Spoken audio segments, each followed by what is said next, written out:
Que bom que você está conosco aqui na TV CRC Paraná, prestigiando mais essa realização inovadora do seu Conselho Regional de Contabilidade.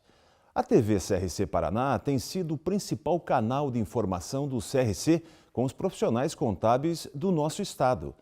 Temos uma programação altamente técnica e informativa, onde se privilegia, acima de tudo, a qualidade e a excelência na educação profissional continuada do contabilista. E nesse verdadeiro cardápio do saber, nós trazemos agora o projeto Transformando.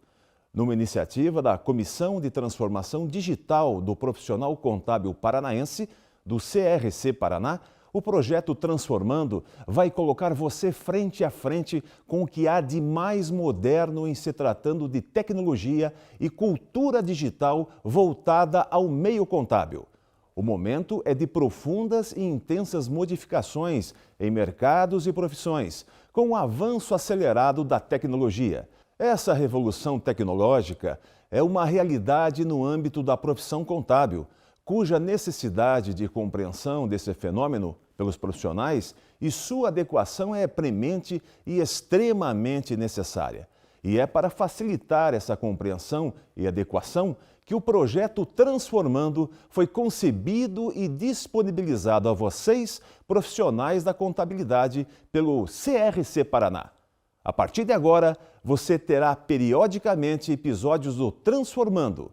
Acompanhe, com vocês, o coordenador da Comissão de Inovação e Transformação Digital do CRC Paraná, contador Ronaldo Dias Oliveira. Neste episódio, a Comissão de Inovação e Transformação Digital do CRC Paraná analisa o panorama atual da transformação digital com a contabilidade tradicional, digital e online. Discute novos mercados, exemplos de modelo de contabilidade low price e alternativas de serviços não necessariamente a baixo custo. Analisa também o mito do marketing digital. Como convidada, teremos Mônica Foster, da IFAC, do Ibracon e CRC Rio Grande do Sul, em sua primeira participação na primeira temporada do Transformando. Ela participa conosco de 3 episódios. Então, vamos começar agora com os personagens do programa de hoje.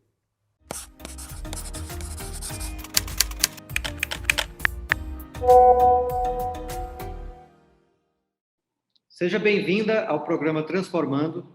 Fale um pouquinho, Mônica, sobre o trabalho que a IFAC está desenvolvendo para as pequenas e médias empresas. Agradeço pelo convite e pela oportunidade de estar aqui.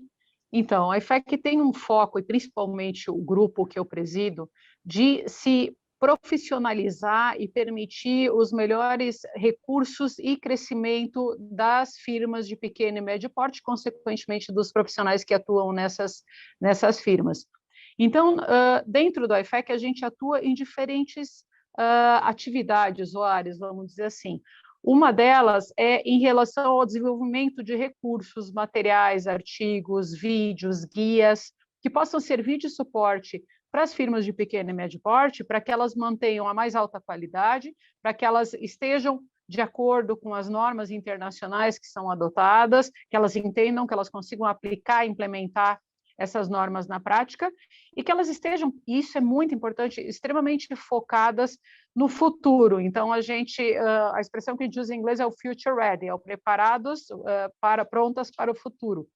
Então, esse é um aspecto. Além disso, dentro do grupo, a gente também trabalha na visão de uma firma pequena e média em relação às atualizações e criações de novas normas, tanto de ética como de auditoria internacionais. Por quê? Para ter uma visão da firma pequena do que a gente chama de proporcionalidade e escalabilidade. Então, que não fique uma norma de cima para baixo, que se torne demasiadamente, talvez, burocrática, formalista demais, e que se torne inviável a sua adoção na firma pequena. E o terceiro papel, a terceira atividade, mas que é tão importante quanto as outras, é o falar em nome das firmas pequenas. Então, é o se fazer presente em diferentes eventos, em diferentes áreas, em diferentes ambientes, em nome das firmas pequenas, para demonstrar que sim, elas também têm toda a capacidade, têm todo o preparo e têm toda a qualificação para a sua atuação. Perfeito, muito importante esse trabalho e, de fato, dar voz, né, a essas pequenas empresas nesses âmbitos é algo muito importante, né, porque às vezes Muitas das normas e muitas das regras que são construídas, elas são construídas sob o ponto de vista das grandes empresas, né? Que têm uma organização melhor, que tem uma estrutura administrativa mais robusta, né? E acaba que não traz essa visão do pequeno, que é um universo totalmente diferente, né? O Alexandre vai fazer para você também aqui uma pergunta. Alexandre, fica à vontade. Opa! Olha, Mônica, algumas pequenas e médias empresas, hoje em dia, se envolvem com assuntos muito complexos, né? Assuntos esses que antes, né, com as tecnologias antigas, eram disponíveis apenas para as grandes empresas, né? Para estruturas muito grandes, né?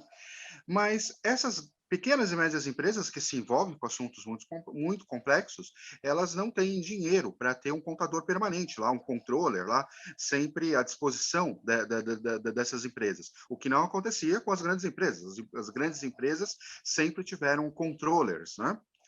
É possível, né, oferecer, uma pequena e média empresa, oferecer um serviço contábil com qualidade internacional a um custo que o pequeno empresário possa pagar?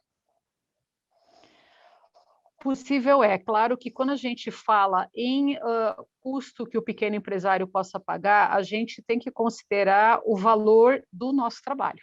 Então, eu sou bastante cuidadosa ao mencionar que a gente possa fazer frente a um custo que ele possa pagar, porque eu acho que a gente tem que focar mais em fazer o pequeno empresário entender o valor agregado que tem na prestação do serviço que a firma pequena está prestando, pequena ou de qualquer porte, né, o que o profissional de contabilidade está prestando para ele.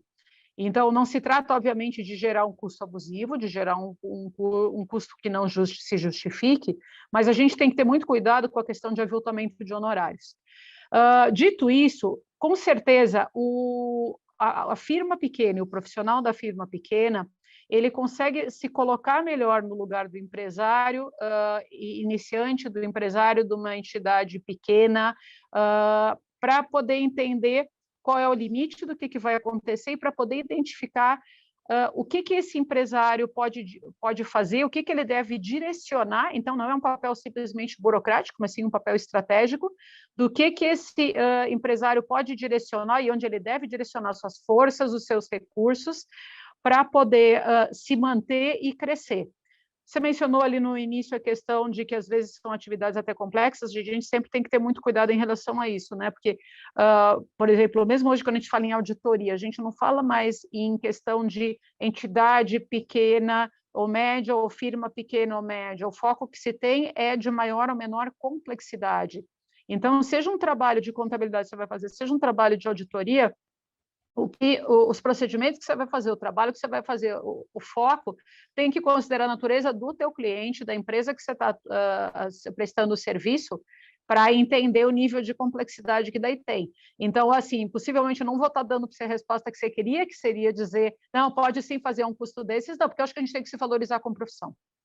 Então, óbvio que a gente não quer inviabilizar e a gente tem que buscar, mas a gente tem que ter em mente o tempo todo, olha o esforço que a gente tem, olha tudo que a gente estuda, olha tudo que a gente se prepara, olha a visão holística que a gente tem que ter hoje em dia como profissional. Eu colocaria para você o seguinte, é viável sim fazer o preço justo.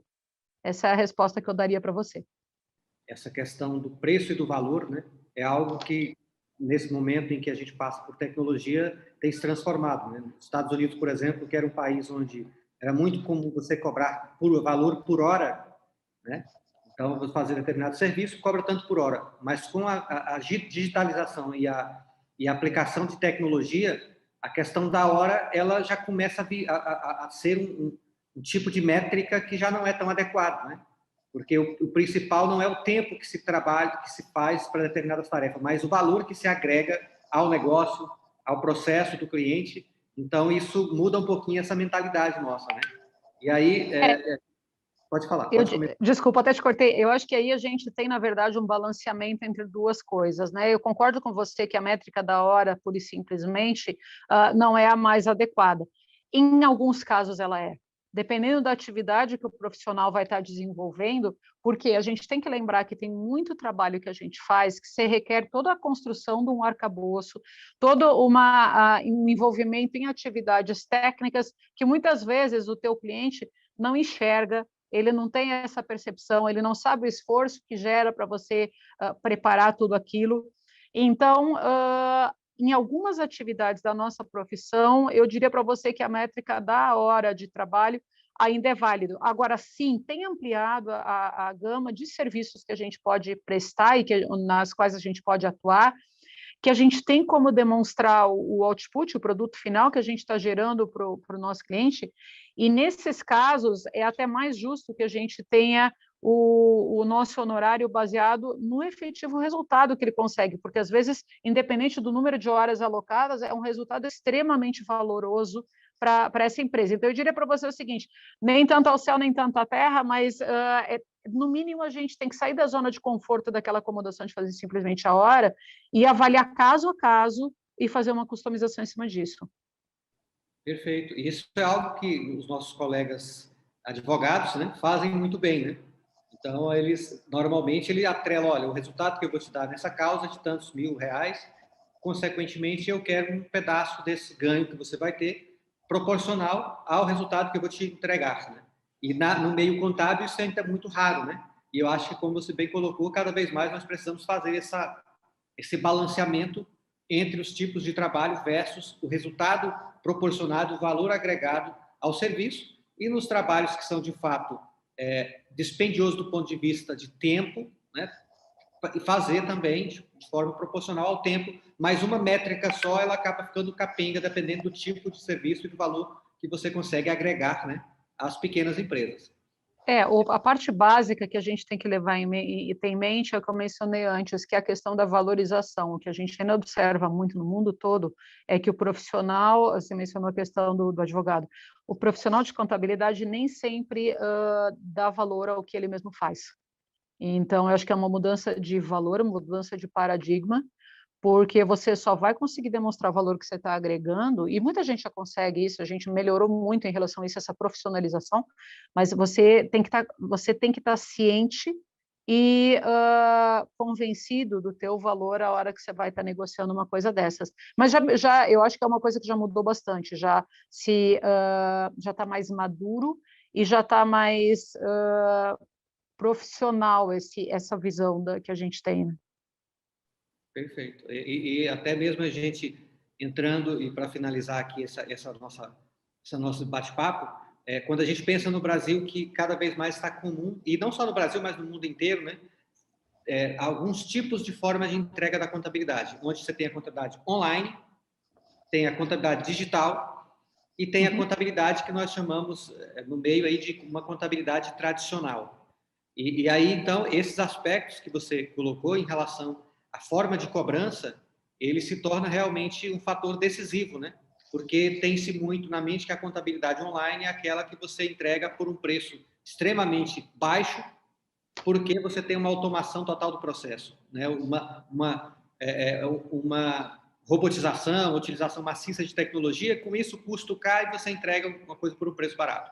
Na digitalização, você tem aí a entrega de produtos por meio digital, onde você recebe as informações de meio digital, também com ganhos de produtividade, e a contabilidade tradicional, onde você tem tudo manual e digita tudo normal, né? Então, esse ponto que você colocou é importantíssimo para que você possa dosar, né?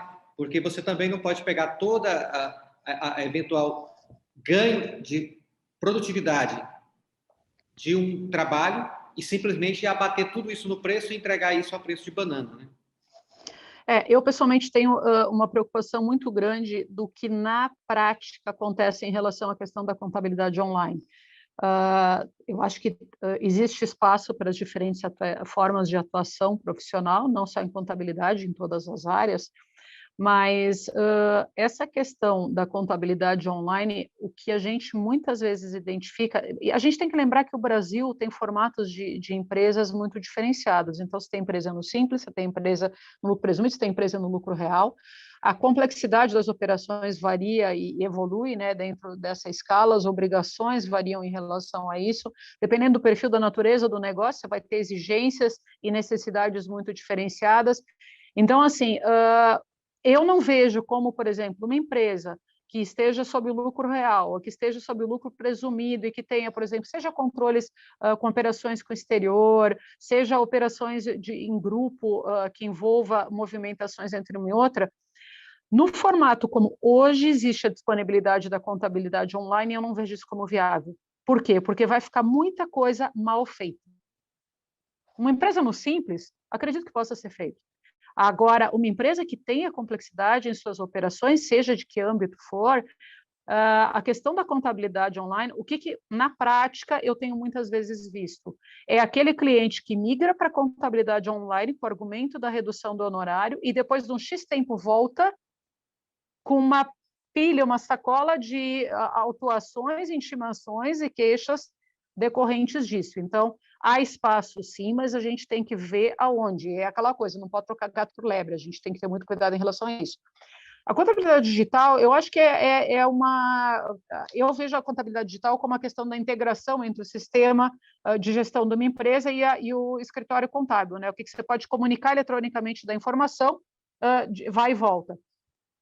A contabilidade digital, na prática, está muito vinculada à contabilidade tradicional. Ela é uma contabilidade tradicional que se utilizou da tecnologia para fazer o seu serviço. Eu acho que se antes isso já não acontecia, com a pandemia, isso ficou uma coisa muito vigente. Então, eu quase não diferencio a questão da contabilidade digital da tradicional, salvo o aspecto que potencialmente você consiga fazer migração de dados.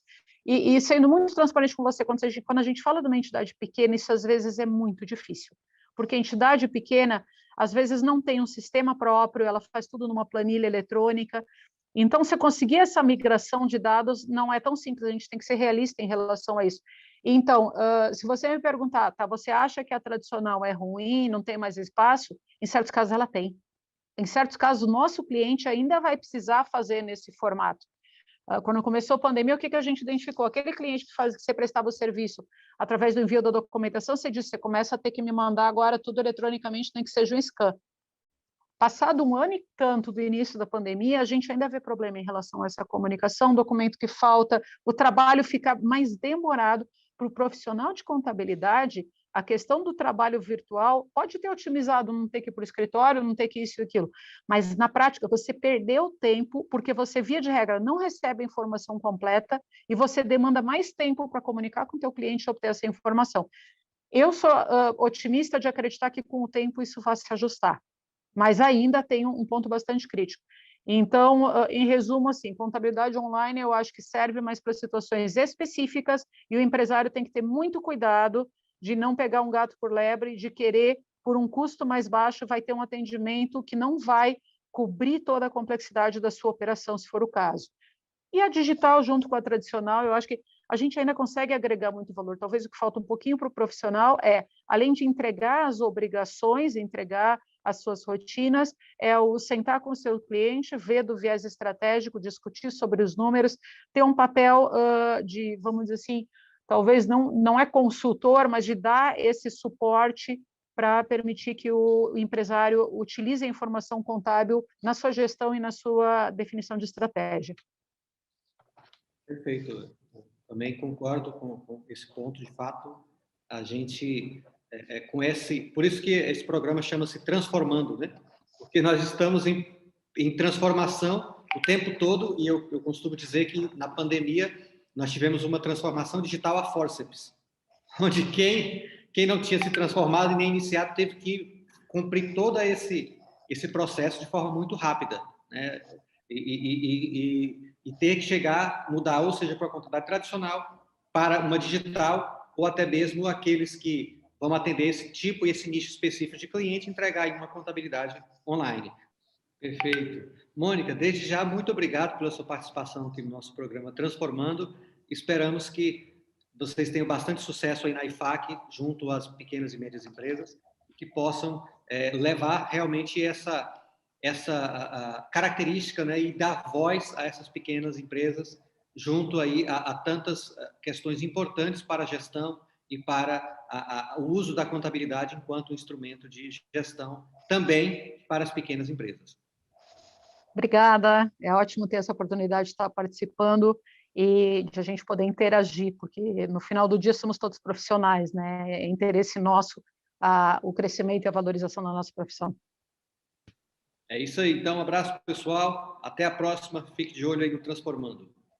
Você acompanhou mais um episódio do projeto Transformando, que irá, com certeza, transformar o seu dia a dia como profissional da contabilidade.